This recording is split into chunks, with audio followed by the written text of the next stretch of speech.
Күндөрдүн биринде адам ата адаттагысындай эле башын жерге койгон абалда Аллах Таалага жалбарып кечирим сурап атканда анын оюна бейиштеги бир нерсе кылт дей түшөт.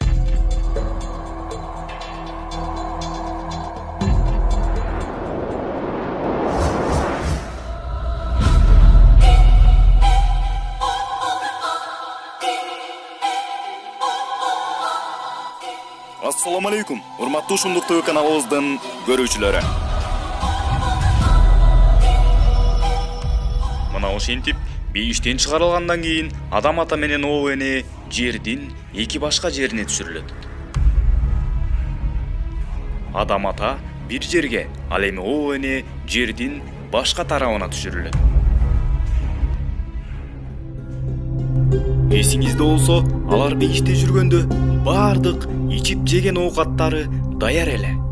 Эмнени кааласа, ошол жемиштен даам татышып, ырахаттанышчу. Ал эми жерге түшүп калган соң, алар ачкадан кыйналып, жада калса, оозуна салган оокатты таап жеш дагы өтө кыйынга туруп калат.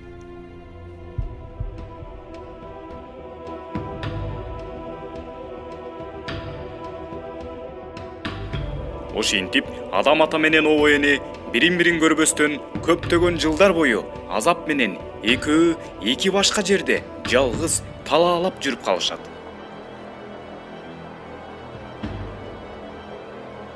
Ал эми адам ата болсо ээн талаада ачкалыкты башынан өткөрүп, жалгыздыктан кыйналып, мурда бейиште берилген неаматтарды эстеп, Аллах Таалага жалбара баштайт.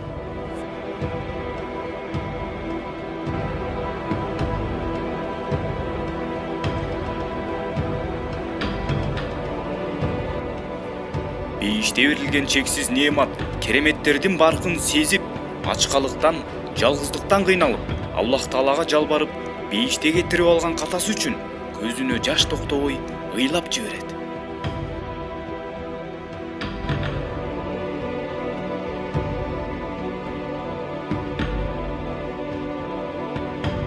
Жалгыздык деген Аллахка гана таандык экенин, ал эми адам жалгыздыкка чыдай албасын түшүнүүсү үчүн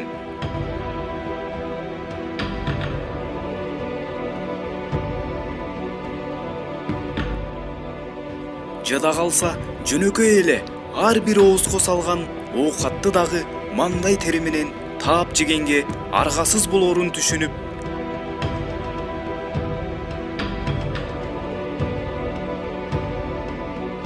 көптөгөн жылдар бою жердин кыйынчылыктарын башынан өткөрөт.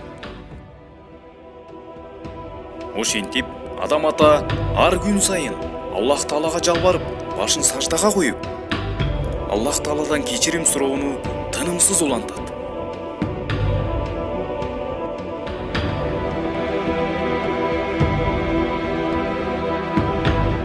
Акырында жок дегенде Евага жолуктуруусун суранып тиленип, Аллах Таалага жалбарат.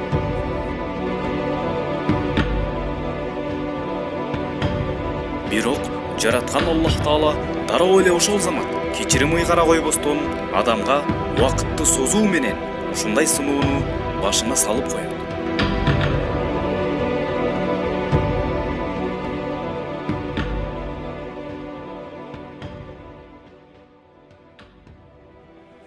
Күндөрдүн биринде адам ата адаттагысындай эле башын жерге койгон абалда Аллах Таалага жалбарып кечирим сурап атканда анын оюна бейиштеги бир нерсе кылт дей түшөт.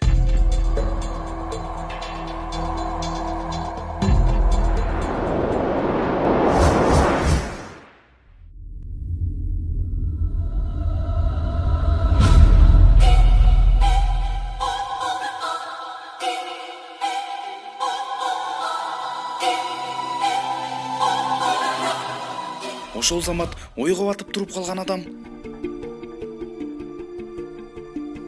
өзү жаңыдан жаралып, көзүн ачкандан баштап баарын көз алдынан элестетип өткөзүп чыгат. Аллах Тааланы бейиште жаратып, өз рухунан үйлөп, көзүн ачкандан баштап баарын элестетип чыгып, бир нерсени эстейт. Ошондо Аллах Таалага өз рухунан үйлөгөн кезде адам көзүн ачканда ал бир жазууну көргөнүн эстейт.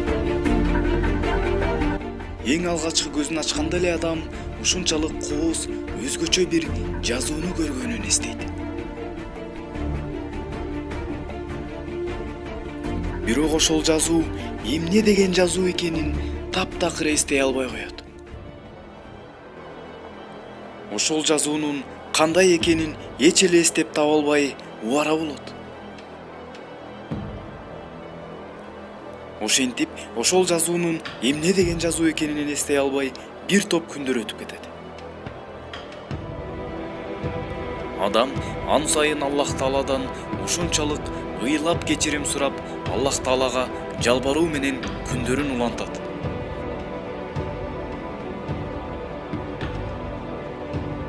Жараткан Аллах Таала адамдын көп кечирим тилегенин көрүп, өтө мол жалбаргандыгы үчүн чексиз мээримдүүлүгү менен адамга түш аркылуу аян жиберет.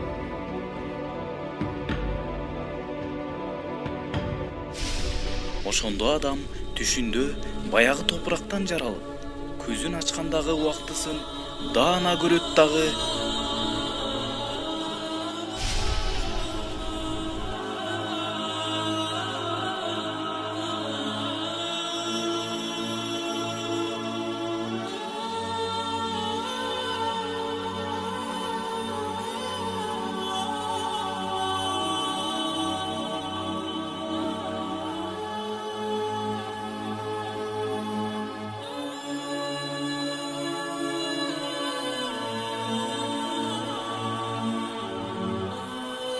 Даана көрөт дагы ойгонуп кетет. Ошондо адам дароо ойгонуп тура калып, "О жараткан Аллахым, менин кетирип алган катачылык күнөөлөрүмдү сенин сүйүктүүң болгон Мухаммадың үчүн, анын урматы үчүн мени кечиргин" дейт.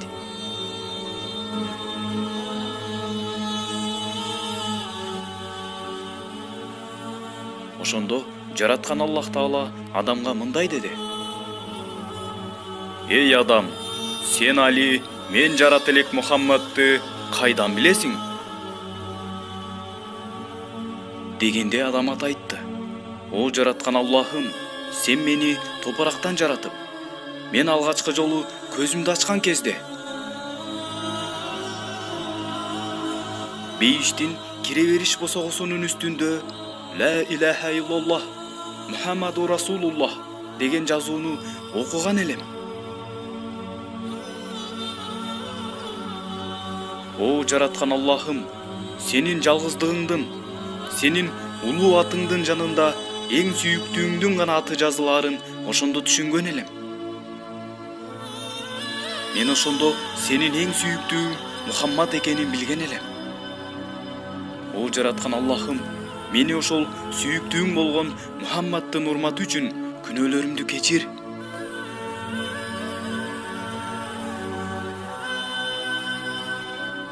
Дегенде Аллах Таала өзүнүн сүйүктүүсү болгон Мухаммадтын урматы үчүн адамга кечирим ыйгарып, периштелерге буйрук берет. Аллах Таала периштелерге адам менен Ноо бирин-бирин табышуусу үчүн жол көрсөтүүгө буйрук кылат. Ошентип, адам ата менен Ноо эне бири-бирине жолугуп табышуулар үчүн периштелер жол көргөзүшөт. Ошентип, адам ата менен Ноо эне дагы бир канчалаган жылдар бою узак убакытка чейин кыйынчылыктар менен бири-бирине карай жол сүрүшөт. Ошентип, адам менен Эва бири-бирине карай узак жылдар бою жол тартып жүрүшүп, Араб өлкөсүндөгү Арафат тоосунун үстүнөн жолугушуп табышат. Адам ата менен Оо эненин жалган дүйнөдөгү эң бактылуу күнү. Ошондогу жолугушуп табышкан күн адам атабыз менен оо энебиз үчүн жалган дүйнөдөгү эң алгачкы жана эң бактылуу күндөрдүн бири болду.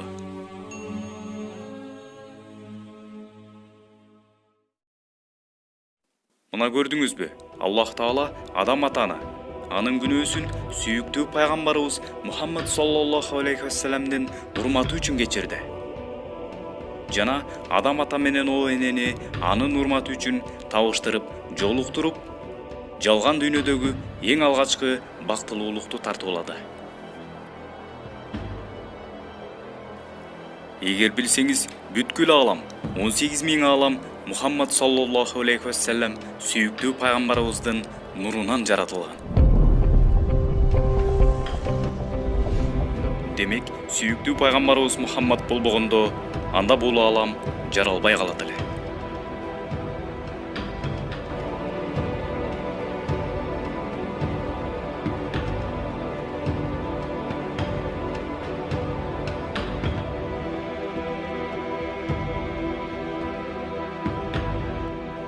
Мына ошол кезде адам ата көзүн ачкан кезде эле Мухаммад саллаллаху алейхи вассалам акыр кыяматка жакын бул дүйнөгө келерин жана бүткүл аламга бактылуулук тартуулай турган инсан болоорун билдирген экен. Демек Аллах Таала бүткүл аламды мына ошол сүйүктүү пайгамбарыбыз болгон Мухаммад саллаллаху алейхи вассаламдын нурунан, анын урматы үчүн жараткан экен.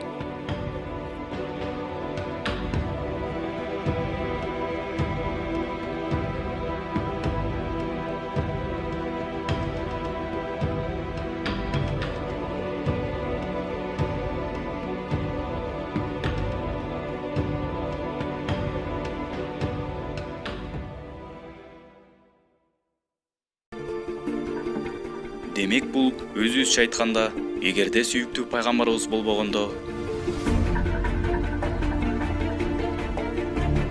анда мен бул нерсени сизге айтып берип отурмак эмес экенмин. Анда сиз дагы бул видеону көрүп отурмак эмес экенсиз.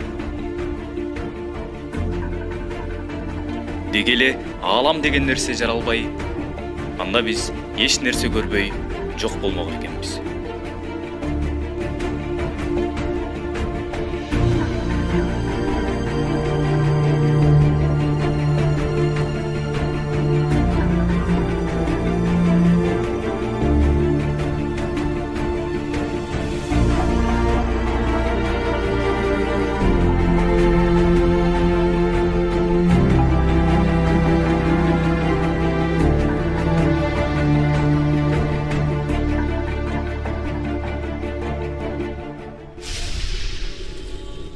Ал эми адам ата менен оо эне жолуккан мына бул Арафат тоосу азыркы күндө ажылыкка баргандар мына ушул тоого чыгып, Аллах Таалага жалбарып, дуаларды кылып, адам ата менен оо энебиз жолуккан жер деп тилек кылышып, зыярат кылуучу ыйык жерге айланып калган.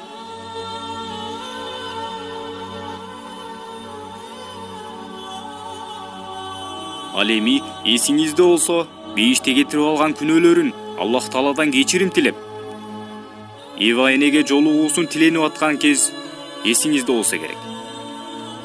Мына ошондо адам ата эң алгачкы жолу башын жерге коюп, Аллах Таалага жалбарып, сажда кылып, эң алгачкы намаз окуган жер мына ушул жер болгон. Ал эми бул жер адам атабыздын эң алгачкы. Аллах Таала өзүң гана бийиксиң деп, башын ылдый жерге тийгизип, сажда кылып, кечирим сурап, алгачкы намаз окуган ыйык жер болуп Меккеге айланган.